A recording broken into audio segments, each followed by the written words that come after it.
মৰমৰ ছাত্ৰ ছাত্ৰীসকল, আজি আমি পাষ্ট পাৰফেক্ট কণ্টিনিউয়াছ টেন্সৰ বিষয়ে কিছু কথা আলোচনা কৰিম। পাষ্ট পাৰফেক্ট কণ্টিনিউয়াছ টেন্স হ'ল অতীতত কোনো এক নিৰ্দিষ্ট সময় ধৰি কোনো এটা কাম চলিয়ে আছিল এনে অৰ্থত এই টেন্স ব্যৱহাৰ কৰা হয়। আচলতে এই টেন্সতকৈও ইনডাইৰেক্ট নেৰেশ্যনতহে আৰু ব্যৱহাৰ বেছিকৈ কৰা হয়।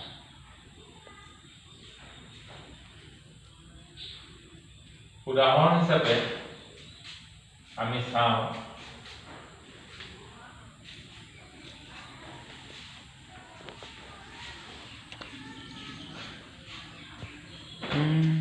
যেনে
Binoy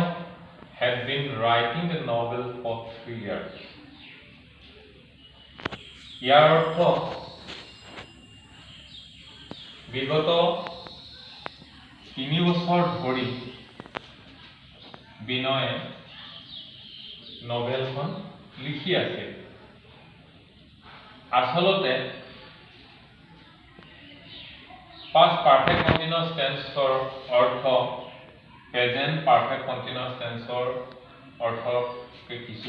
পৃথক হয়, কাৰণ ই অতীততেই মানে 3 বছৰ ধৰি এই কামটো যোৱা 3 বছৰ ধৰি হৈ গৈছে, কিন্তু বৰ্তমান অৱস্থাত ইয়াৰ কোনো ধৰণৰ প্ৰভাৱ আমি দেখিবলৈ নাপাওঁ। গতিকে এনে অৰ্থত পাষ্ট পাৰফেক্ট কণ্টিনিউয়াছ টেন্সৰ ব্যৱহাৰ হয়। কিন্তু এটা কথা মনত ৰাখিবলগীয়া যে টেন্স হিচাপে পাষ্ট পাৰফেক্ট কণ্টিনিউয়াছ টেন্স ইমান ব্যৱহাৰ নহয়, আৰু ইয়াৰ পেছিভ ফৰ্মেশ্যনো বা পেছিভ ভইচো ইমান ব্যৱহাৰ নহয়। তথাপিতো আমি আকস্মিকভাৱে আমাক পাষ্ট পাৰফেক্ট কণ্টিনিউয়াছ টেন্সৰ বিষয়ে কেতিয়াবা ব্যৱহাৰ প্ৰয়োজন হ'ব পাৰে আকস্মিকভাৱে, সেয়েহে ইয়াৰ ফৰ্মেশ্যনসমূহ আমি জানি থোৱাটো নিতান্তই প্ৰয়োজন। যিহেতু কেতিয়াবা আমাক ইনডাইৰেক্ট নেৰেশ্যনত আমি পাষ্ট পাৰফেক্ট কণ্টিনিউয়াছ টেন্স ব্যৱহাৰ কৰিবলগীয়া হয়, ঠিক তেনেধৰণে হয়তো কেতিয়াবা সেই ইনডাইৰেক্ট নেৰেশ্যনতে আমি পাষ্ট পাৰফেক্ট কণ্টিনিউয়াছ টেন্সৰ পেছিভ ফৰ্মেশ্যনতো হয়তো ব্যৱহাৰ কৰিবলগীয়া হ'ব পাৰে। সেয়েহে আমি পাষ্ট পাৰফেক্ট কণ্টিনিউয়াছ টেন্সৰ ফৰ্মেশ্যনসমূহ জানি থোৱাটো দৰকাৰ। আমি এতিয়া পাষ্ট পাৰফেক্ট কণ্টিনিউয়াছ টেন্সৰ ফৰ্মেশ্যনৰ সম্পৰ্কত চাওঁ।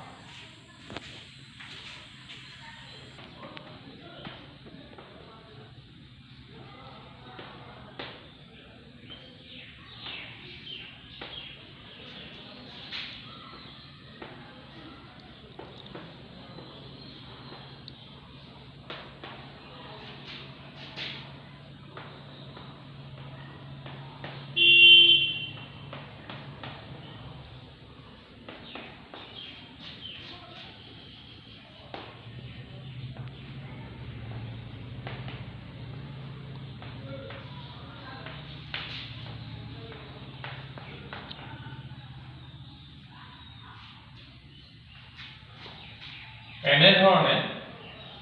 subject plus head plus being plus verb plus ing plus object plus since oblique for plus time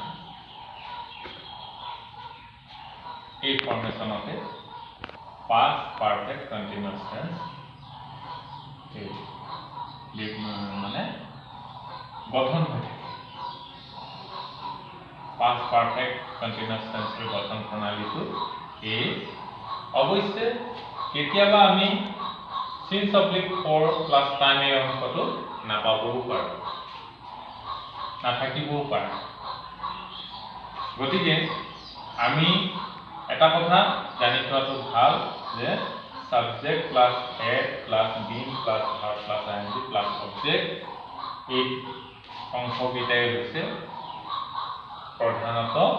past perfect continuous tenseৰ গঠনৰ যেটো গঠন প্ৰণালী আছে মূলতঃ এই অংশকেইটাই হৈছে অতি গুৰুত্বপূৰ্ণ অংশ উদাহৰণ হিচাপে আমি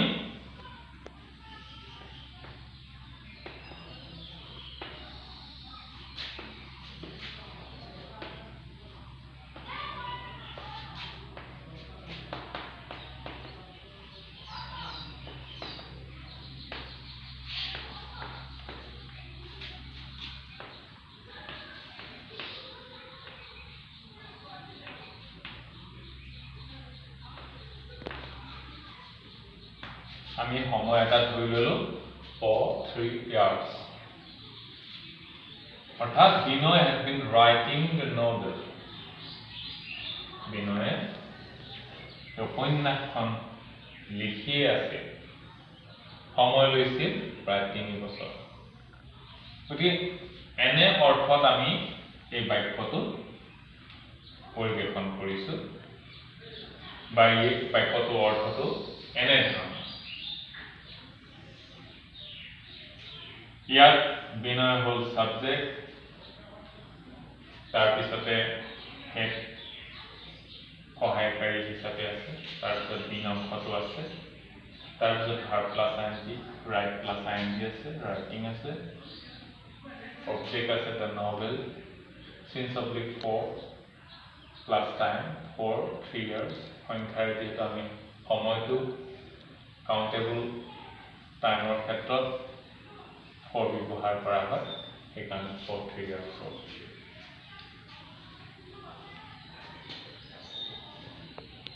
এনে ধৰণে আমি past perfect continuous tense ৰ বাক্যবিলাক গঠন কৰিব লাগে এই ফৰ্মেশনটো ব্যৱহাৰ কৰি আমি past perfect continuous tense ৰ বাক্যবিলাক অতি সহজে গঠন কৰিব পাৰো কেতিয়াবা আমি past perfect continuous tense ৰ বাক্য আমি passive voice ৰূপান্তৰিত কৰিব লগিয়া হ'ব পাৰে তেতিয়া আমি passive formation হিচাপে এই ফৰ্মেশনটো ব্যৱহাৰ কৰোঁ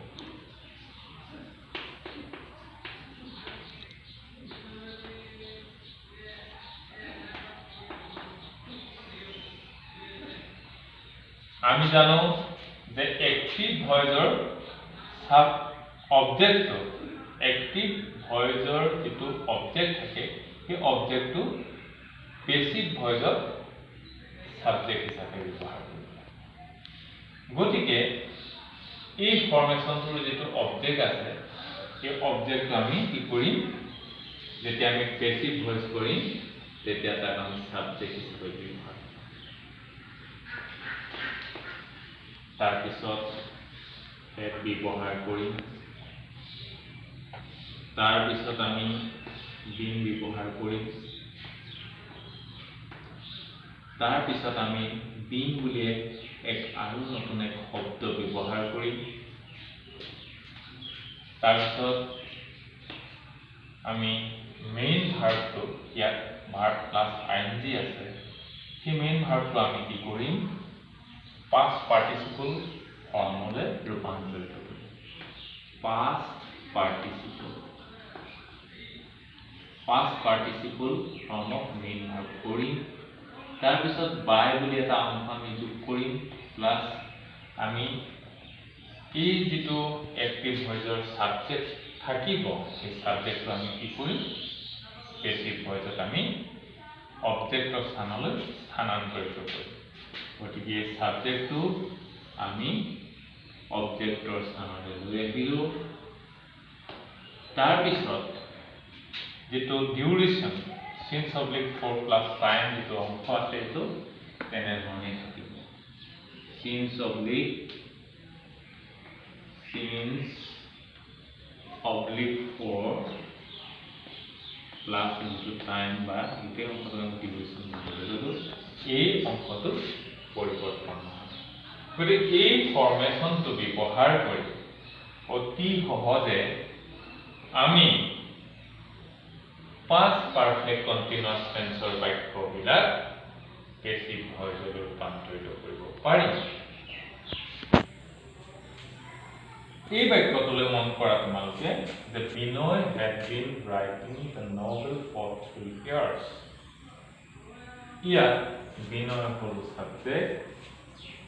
তাৰ পিছৰ প্ৰধান পদটো আছে had আমি had ব্যৱহাৰ কৰিছো তাৰ পদৰ অংশটো আছে কি been been অংশটো আমি যোগ কৰিছো verb plus ing যোগ কৰিছো তাৰ পিছত অবজেক্ট the novel আছে তাৰ পিছত since oblique 4 3 years is a time এই বাক্যটো আমি অবজেক্ট হিচাপে পাইছো the novel the novel অংশটো আমি যেতিয়া পেসিভ ভয়েসলৈ ৰূপান্তৰিত কৰিম বাক্যটো তেতিয়া the novel বা অবজেক্ট অংশটো আছে the novel এই অংশটো আমি সাবজেক্টৰ স্থানলৈ লৈ যাব লাগিব গতিকে আমি সাবজেক্টৰ স্থানলৈ আনি লৈ আহিলো the novel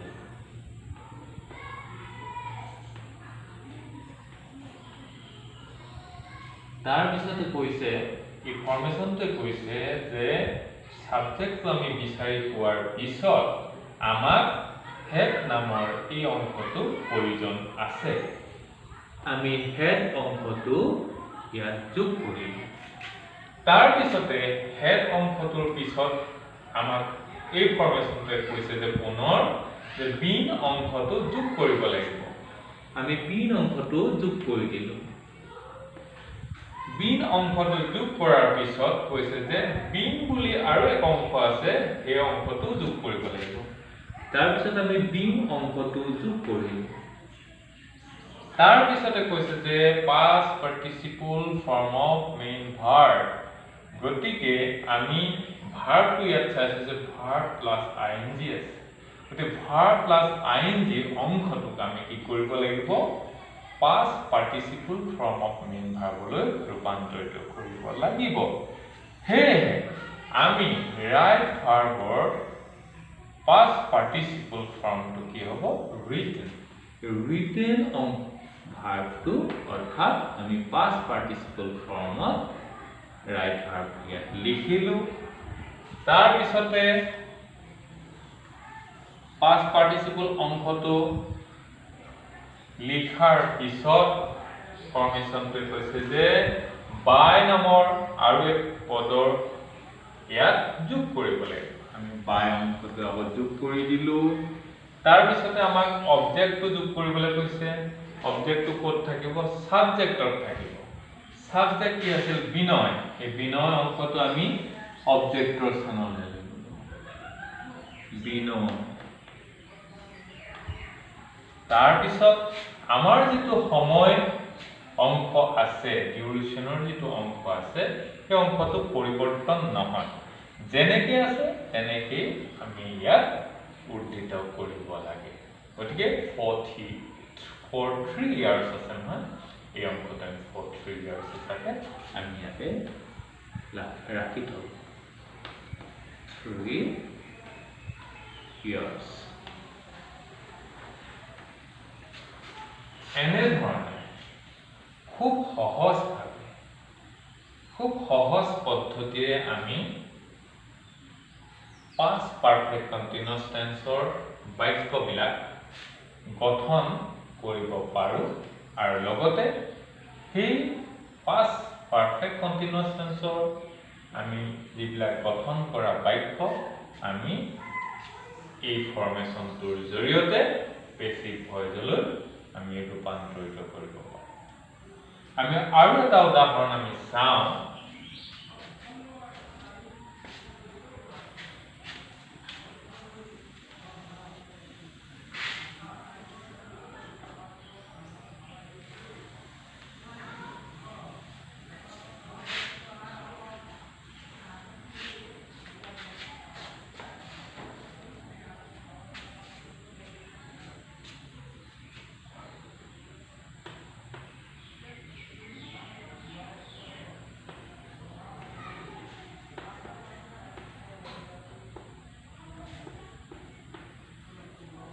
principal of our college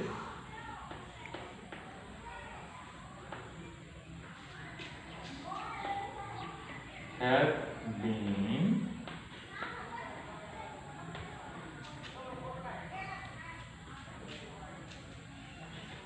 delivering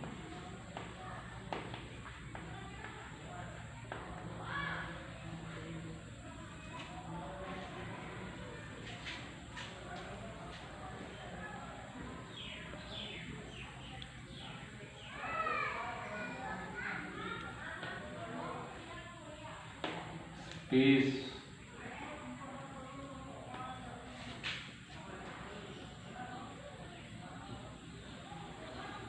good space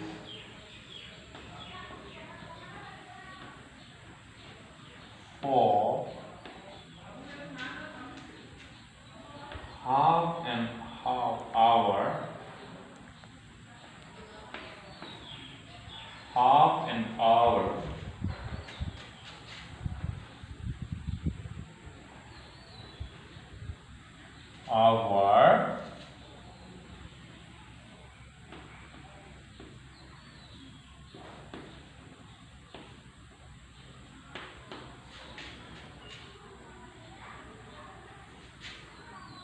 last college week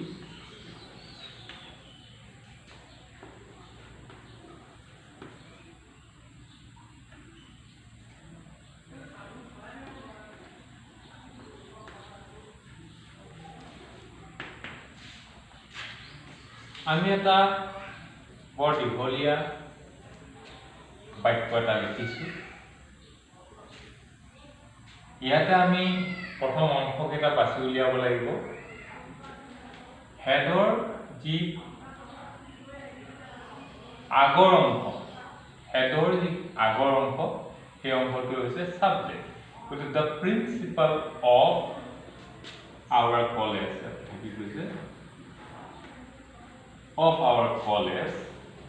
the principal of our college হেডৰ আগৰ অংশ গতিকে সাবজেক্ট তাৰ পিছতে হেডৰ পিছত বিন অংশটো আছে তাৰ পিছত ভাৰ্ব হৈছে কি ভাৰ্ব প্লাস আইএনজি অৰ্থাৎ বিনৰ পিছৰ অংশ যি অংশ আছে সেই হৈছে ভাৰ্ব মানে ডেলিভাৰি ইয়াত আইএনজি যোগ হৈছে ডেলিভাৰ ভাৰ্বৰ লগত আইএনজি যোগ হৈ ডেলিভাৰি হৈ আছে আৰু আইএনজি পিছৰ অংশটো অবজেক্ট আইএনজি পিছত আছে a good speech since oblique for আগৰ আৰু আইএনজি পিছৰ অংশ হৈছে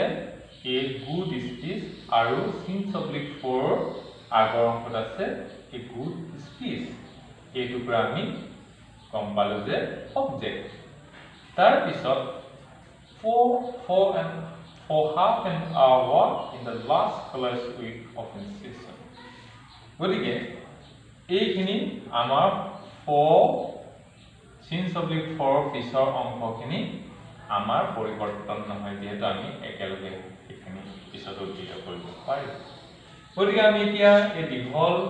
বাক্যটো আমি কি কৰিলো কোন কেইটা অংশ ক'ত আছে আমি খুব সহজে বিচাৰি উলিয়ালো যে হেডৰ আগৰ যিটো অংশ এইটোৱে হৈছে আমাৰ সাবজেক্ট তাৰপিছত হেড অংশ তাৰ বিন অংশ আছে তাৰপিছত ভাৰ্ব প্লাস আইএনজি টো অংশ আছে এ গুড স্পিচ হৈছে এইটো অবজেক্ট অংশ আৰু for half an hour in the last college week of session এই অংকটো আমাৰ শেহতীয়াকৈ পঢ়ি ল'ব পাৰোঁ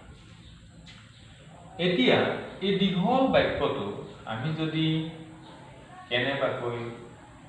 পেছিভ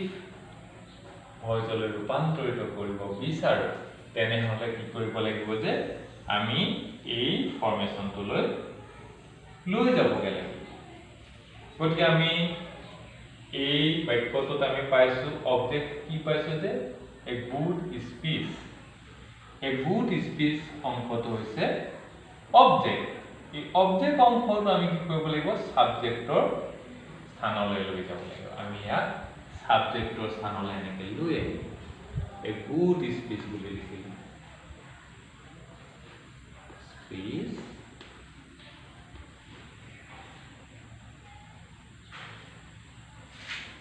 তেতিয়া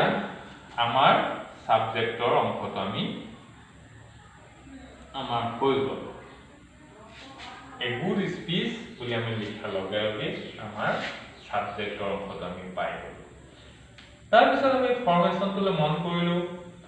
ফৰ্মেশনটো কৈছে যে সাবজেক্টৰ অংশটো পোৱাৰ পিছত আমি কি কৰিব লাগে হেড নামৰ এই অংশটো যোগ কৰিব লাগে বহাই দিব লাগে আমি হেড অংশটো ইয়াত যোগ কৰিলো হেড অংশটোৰ পিছত আমাক কি লাগে যে বিন বুলি আৰু এক অংশ যোগ কৰিব লাগে বিন অংশটো আমি যোগ কৰিলো তাৰ পিছতে আমাক আকৌ কৈছে ফৰ্মেশনটোৱে যে বিন অংশটোৰ পিছত বিন বুলি এটা অংশ যোগ কৰিব লাগে অবিন অংশটো আমি যোগ কৰিলো বিন অংশটো কিন্তু যোগ কৰাৰ পিছত কৈছে যে past participle form of main verb গতিকে আমি ভাৰ্বটো আগৰ বাক্যটোত পাই থৈছিলো যে বিনৰ পিছৰ অংশটো আৰু অবজেক্টৰ আগৰ অংশটোৱে হৈছে মেইন ভাৰ্ব বা ভাৰ্ব প্লাস আইএনজি অৰ্থাৎ আমি বিচৰা ভাৰ্বটো ক'ত আছে বিনৰ পিছত আৰু অবজেক্টৰ আগত গতিকে এ গুড স্পিচ অবজেক্টৰ আগত আছে ডেলিভাৰিং আৰু বিনৰ পিছত আছে ডেলিভাৰি এই অংশটো আমি এতিয়া কিন্তু তেনেকে বহাই দিব নোৱাৰিম কাৰণ ইয়াত ই প্ৰেজেন্ট পাৰ্টিসিপল ফৰ্মত আছে ভাৰ্ব প্লাস আইএনজি হৈ আছে আমি কিন্তু ইয়াত পাষ্ট পাৰ্টিসিপল ফৰ্মত ইয়াত ব্যৱহাৰ কৰিব লাগিব গতিকে আমি ডেলিভাৰ ভাৰ্বটো আমি লিভাৰ এই ভাৰ্বটো ই দি যোগ কৰি পাষ্ট পাৰ্টিসিপল কৰি দিম তাৰ পিছতে কৈছে যে আমাৰ ভাৰ্বৰ কামটো শেষ হোৱাৰ পিছতে লাগে বাই নামৰ অংশটো বাই নামৰ অংশটো আমি ইয়াতে যোগ কৰি দিম তাৰ পিছতে আমাক লাগে অবজেক্ট আমি জানো যে অবজেক্টটো সাবজেক্টতে আছে সাবজেক্ট কি আছিল আমাৰ the principal of our college গতিকে the principal of our college অংশটো আমি কি কৰিলো এই গোটেই অংশটো আমি অবজেক্টৰ স্থানত এইটোত বহাই দিলো অবজেক্টৰ স্থানত বহাই দিলো আমি কি কৰিলো যে the principal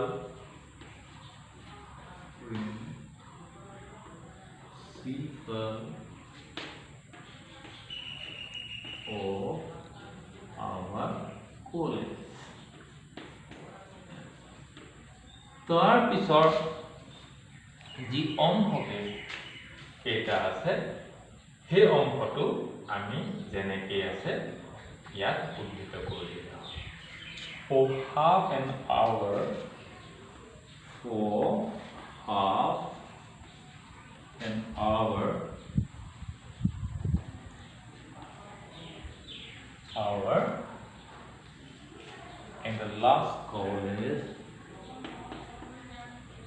in the last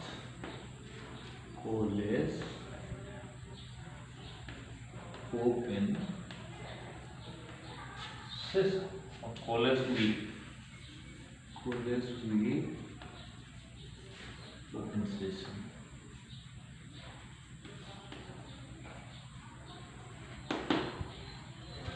এনেধৰণে আমি কেতিয়াবা হয়তো এনেকুৱা কিছুমান বাক্য আমি পেছিভ ভয়েছলৈ ৰূপান্তৰিত কৰিব লগা হ'ব পাৰে। সেইকাৰণে মৰমৰ ছাত্ৰ ছাত্ৰীসকলক মোৰ ফালৰ পৰা অনুৰোধ জনাইছোঁ যে টেন্স 12টা টেন্স আছে। আমি সকলোৱে জানো প্ৰতিটো প্ৰধান ভাগতে আমি 4টাকৈ উপভাগ পাইছোঁ টেন্সৰ। গতিকে গোটেইকেইটা একেলগে মিলালে আমাৰ মুঠ 12টা টেন্স আছে, 12বিধ টেন্স আছে। কিন্তু এই গোটেই 12বিধ টেন্সৰ ভিতৰত আমি 24টা ফৰ্মেশ্যন নিতান্ত জনা প্ৰয়োজন আছে। আকস্মিকভাৱে সঘনাই ব্যৱহাৰ নহ'ব পাৰে, কিন্তু আকস্মিকভাৱে কিছুমান ফৰ্মেশ্যন আমি ব্যৱহাৰ কৰিব লগা হ'ব পাৰে। সেয়ে আমি টেন্স যদি শিকিব বিচাৰোঁ, টেন্সৰ লগতে আমি তাৰ পেছিভ ভয়েছৰ যিটো নিয়ম, পেছিভ কৰাৰ যিটো প্ৰণালী, সেইকেইটা কিন্তু শিকি লোৱাৰ বৰ দৰকাৰ। সেইকাৰণে আমি 12টা টেন্স ফৰ্মুলা আমি বা ফৰ্মেশ্যন পাই যাম। আৰু লগতে এই 12টা টেন্সৰ কি কৰিব লাগিব, আমি পেছিভ কৰা ফৰ্মেশ্যন কেইটাও কিন্তু শিকি লোৱাটো অতি দৰকাৰী। তেতিয়া কিন্তু আমি খুব সহজে কোনো এটা বাক্য আমুক টেন্সত আছে খুব সহজে উপলব্ধি বা বুজিবলৈ সহজ হ'ব। আৰু খুব সহজে আমি কি কৰিব পাৰিম যে আমি এক্টিভৰ পৰা পেছিভ কৰিব পাৰিম, পেছিভৰ পৰা এক্টিভলৈ ৰূপান্তৰিত কৰিব পাৰিম। এতিয়া যদি এই টেন্সৰে পাষ্ট পাৰফেক্ট কণ্টিনিউয়াছ টেন্সৰে যদি আমি এটা পেছিভ বাক্য এটা লিখোঁ, খুব সহজে ছাত্ৰ ছাত্ৰীসকলে যিসকলে এই ফৰ্মেশ্যন কেইটাৰ ওপৰত গুৰুত্ব দিব, তেওঁলোকে এই ফৰ্মেশ্যনটোলৈ পটককৈ কি কৰিব পাৰিব, ৰূপান্তৰ কৰি বাক্যটো খুব সহজে বাক্যটো লিখি উলিয়াব পাৰিব। সেইকাৰণে ফৰ্মেশ্যন কেইটা ছাত্ৰ ছাত্ৰীসকলে মনত ৰখাটো বৰ দৰকাৰ। আৰু মই মোৰ ফালৰ পৰা অনুৰোধ কৰিছোঁ যে ছাত্ৰ ছাত্ৰীসকলে এখন সুন্দৰ বগা কাগজত মই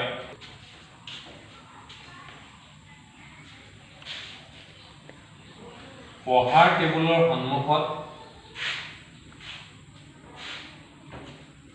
এখন ধুনীয়া আৰ্ট পেপাৰত 12টা টেন্সৰ নাম আৰু লগতে টেন্সটোৰ ফৰ্মেশ্যন, লগত পেছিভ ফৰ্মেশ্যন, এনেধৰণে এখন যদি চাৰ্ট এখন বনাই পঢ়াৰ টেবুলৰ সন্মুখত যদি কিছুদিন ৰখা হয়, তেতিয়া খুব সহজে ফৰ্মেশ্যনখিনি মনতো থাকিব। আৰু লগতে অনুশীলন কৰাৰ ক্ষেত্ৰত সহজ হ'ব। আৰু কোনো এক বাক্য বা কোনো এক কাহিনী লিখাৰ ক্ষেত্ৰত এই ফৰ্মেশ্যনবিলাক ব্যৱহাৰ কৰি তেওঁৰ জ্ঞানৰ ভাণ্ডাৰ বা লিখনিৰ ক্ষেত্ৰত কিছু নহয় কিছু অগ্ৰগতি